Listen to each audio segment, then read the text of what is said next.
Riding Blind, Riding Safe is a Cherriots Blindskills Inc. guide to getting around town. Each of these 4 videos was created using actual Cherriots bus drivers, trainers, and transit center personnel. Passengers are played by blind and sight-impaired, including Blindskills staff, volunteers, and guide dogs. Originally made for bus driver training, these videos are now publicly shared, beginning with where they began, with this video, "But You Don't Look Blind."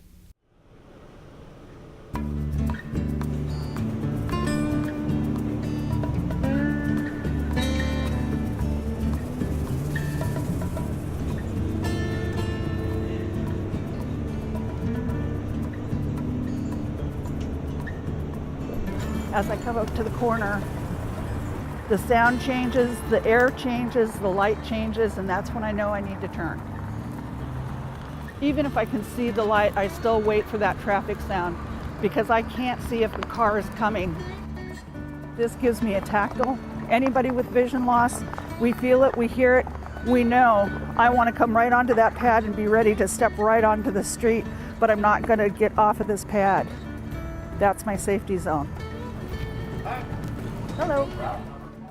When I hear people say, "But you don't look blind," I think of all the people that I know that have lost vision over time. Their eyes still track like a sighted person.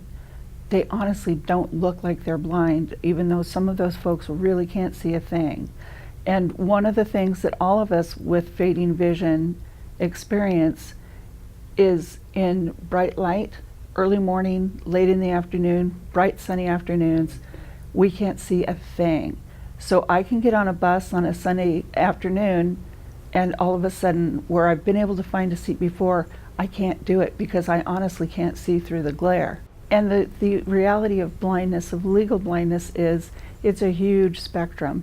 Anywhere from me, who has a very, very small field of vision, but I see things very, very clearly, to people who have no vision at all, including light perception, and in between, there's a lot of in between. I have an eye disease called optic nerve atrophy. I have been blind since I was 3. I had retinoblastoma when I was little, which is a genetic form of cancer. It all began after I graduated. I was almost 18. My right eye is fully blind, and my left eye only has central vision. I come from a family where blindness has been an issue for 5 generations. At age 50, I had 20/20 vision with glasses. At age 52, I was totally blind in one eye and way beyond legally blind in the other eye. It just amazes me. I think people are afraid to approach us because of our disabilities. And the kid jumped up and ran out of the bus shelter and then looked perplexed, I could tell. And I told him, "It's okay, kid, it's not like it's catching." So, and then we started a conversation, and he seemed reassured that blind folks are regular folks. When somebody calls, has a question, we don't say, "Well, let's see, are you legally blind? Are you eligible?" We're just there to help.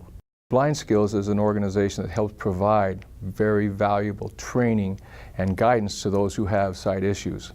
And so they contacted us with the idea that perhaps we can improve communication, talk about some of the things that sight-impaired individuals have to deal with and have to try to overcome, and seek ways in which we as an organization can help them along those lines. So it's a way of improving communication and a way of increasing our ability to provide a good customer service. One of the problems that blind people have all the time is that we're just this far away from being lost.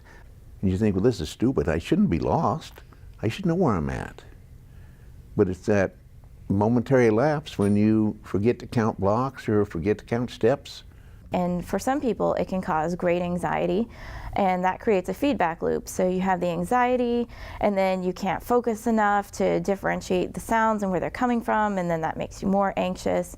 And so, you know, sometimes it can be easier to say, "I don't really want to do that. This is just something I avoid." I wish that the drivers were just enlightened about us. And I know that they want to be, and they're friendly, and I'm friendly to them.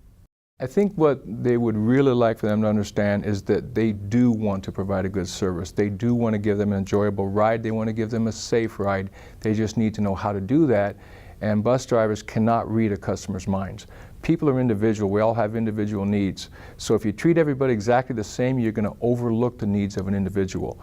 So the more that somebody's willing to communicate with them what their needs are, the better opportunity we have to provide that service.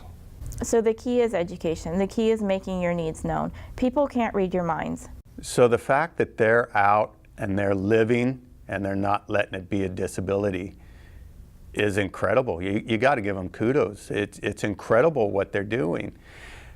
We just need to do our part to make sure that they're able to enjoy that to the fullest. We've got the same experiences, the same outlooks, the same hopes. Just have to, well, it's like a handicap on a horse race.